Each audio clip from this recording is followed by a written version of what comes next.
pergi ke dokter Jawa itu. Dia macam penyihir. Lama-lama kita disihir so Jawa pula. Lebih baik kita pergi ke Pak Tibo. Jelas, ia suku kita. Jangan kau pikirkan so Jawa ataupun Papua. Cepat panggil bu dokternya. Anakmu ini sudah mau lahir. Kan kau yang mau melahirkan, kau saja yang panggil. Tapi ini perbuatan kau juga.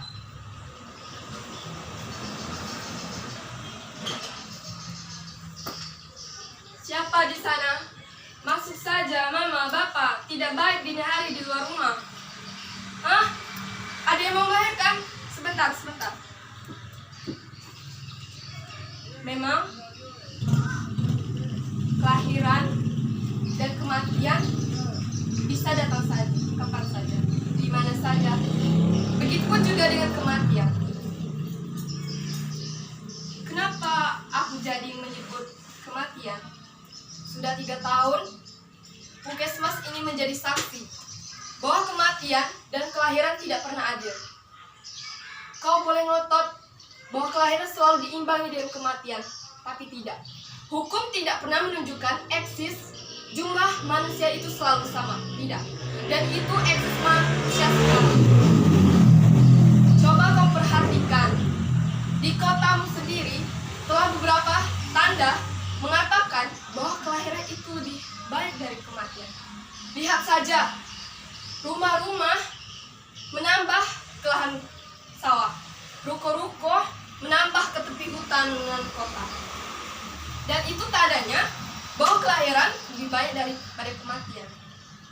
Begitukah? Betul. Kalau tidak setuju, tidak mungkin aku lanjutkan menolongmu.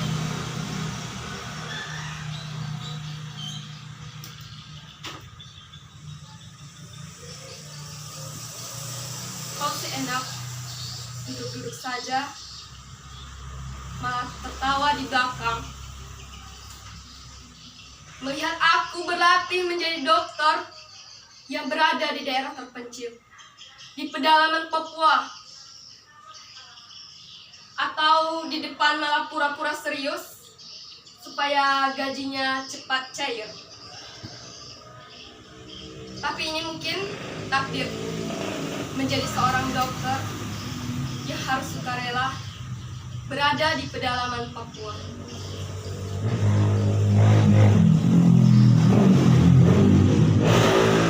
Aku dibentangkan dengan kenyataan yang pahit. Beberapa kematian demi kematian yang terdesak dalam hatiku.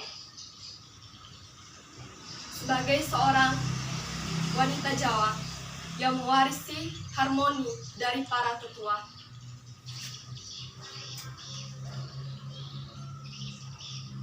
Aku tahu, aku bukan malaikat. Aku tahu, aku sadar. Tetapi kegagalan demi kegagalan ingin rasanya menanggalkan profesi ini. Ingin rasanya menjadi manusia biasa. Manusia yang tidak memikul beban seberat ini. Hei, Mama, Bapak, siapa di sana? Masuk saja, Mama. Mama, masuk saja, Mama. Kita lihat bayinya, emang. Oh, bayinya sehat semua. Kau tahu? Bayi di sini tidak memiliki kesempatan untuk hidup. Aku tahu, aku bukan malaikat penyelamat. Tapi bayi di kandungan ini harus memiliki kesempatan untuk menghirup udara segar di daerah ini. Kau tahu, anak Bapak si Carge, anak dari Bapak si Koga, 2 hari yang lalu meninggal. Bahkan anak yang lahir tidak memiliki kesempatan untuk menjadi kanak-kanak.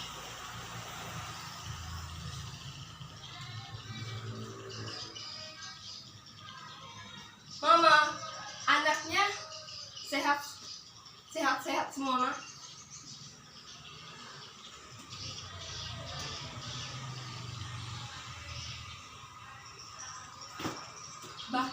kalian tahu, seminggu yang lalu 61 anak di desa ini meninggal.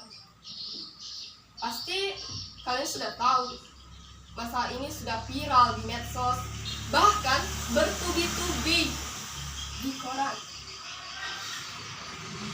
Sebenarnya Presiden juga tetapkan bahwa kasus ini kasus gizi terburuk sepanjang masa modern.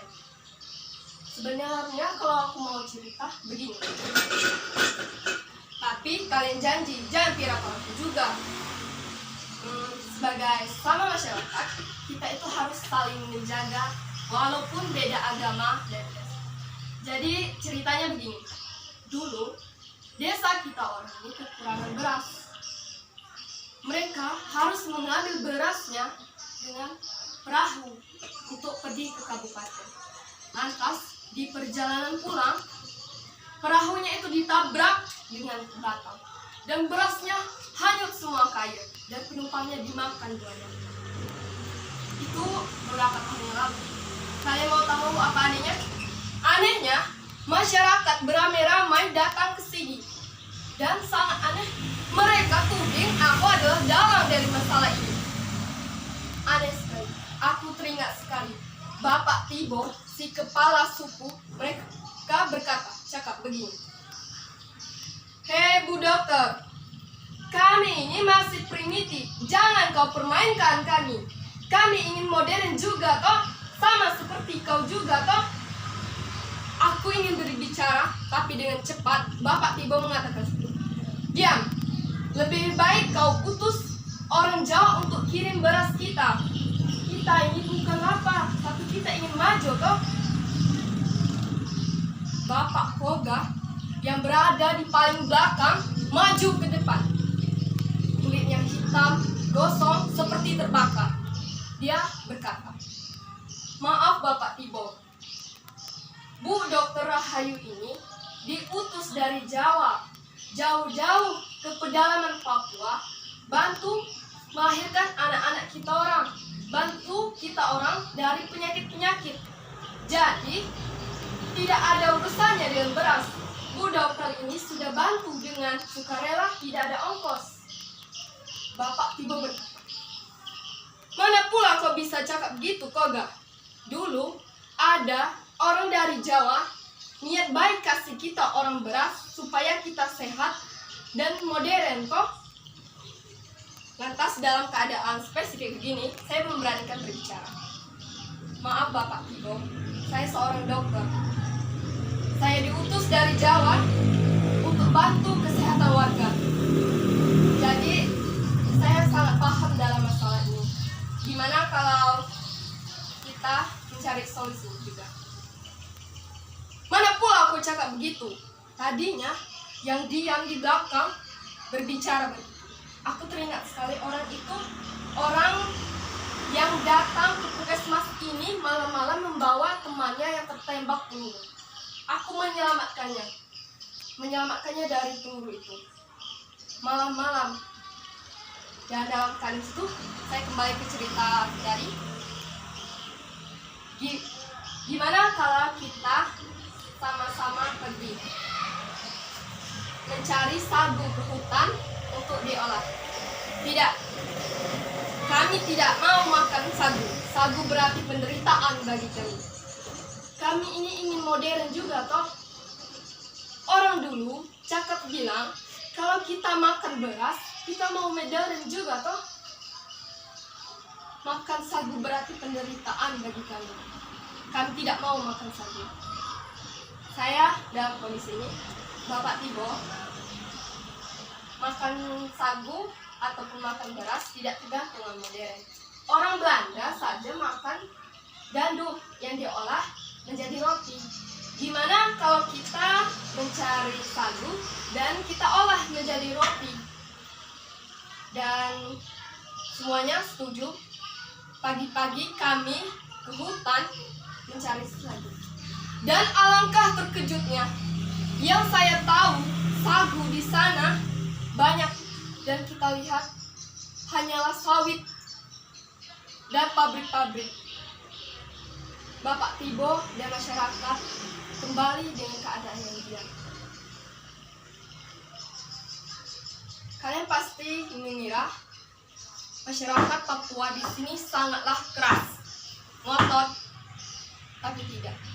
Di sini saya menyadari orang Papua di sini sangat konsisten, sangat tanggung jawab. Tidak seperti kalian, dikit-dikit menkal sana, menkal sini, besok cari ini, besok cari itu, tergantung yang kasih rezeki. Tapi sejak kejadian itu mereka ngotot ingin makan beras. Ini penyebab dari pemerintah telah mengganti beras dengan padi. Padahal beras di sini tidak tumbuh. Mereka ngotot ingin modern. Pemerintah harus bertanggung jawab dalam keadaan proses seperti ini.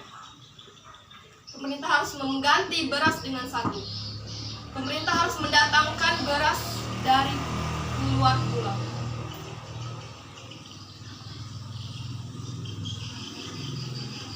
Kesakitan mengakhiri dengan kematian, bukan itulah yang aku pikirkan.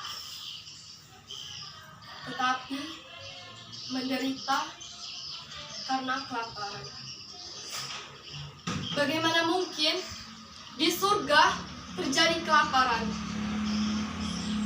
Itulah yang selalu dipikirkan. Mengapa tragedi kasus gizi buruk terjadi di daerah ini? Padahal kekayaan alam sangat melimpah di daerah ini. Suatu malam ada transmigran dari Bali. Dia berkata, "Bu dokter, kita itu harus menanam dulu baru memetik." Lantas perkataan itu salah yang kupikirkan.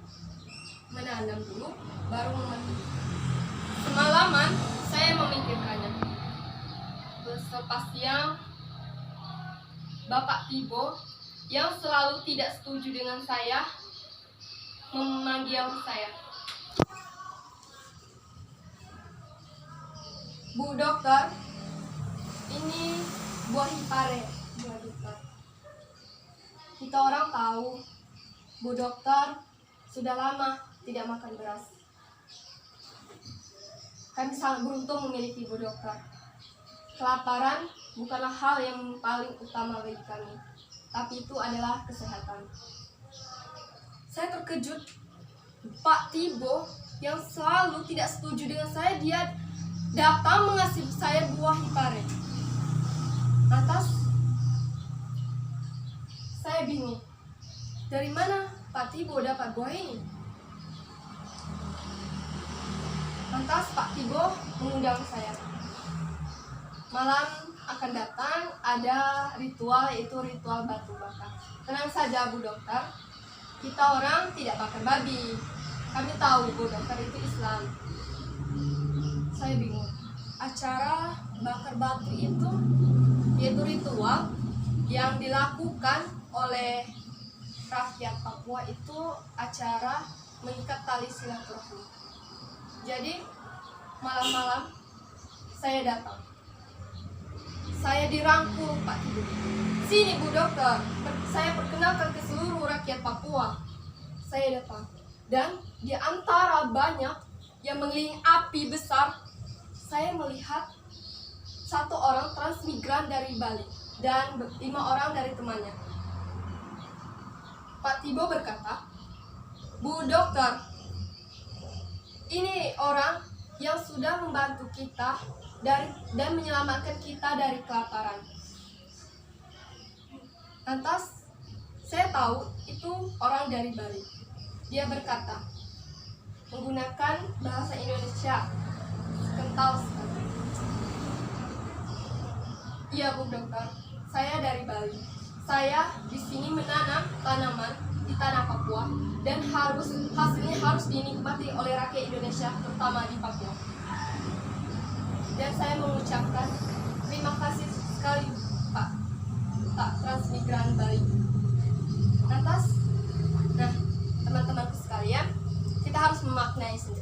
menanam dulu, baru memetik. Nah, sekian dari saya. Saya mau periksa ada pasien dulu. Dah.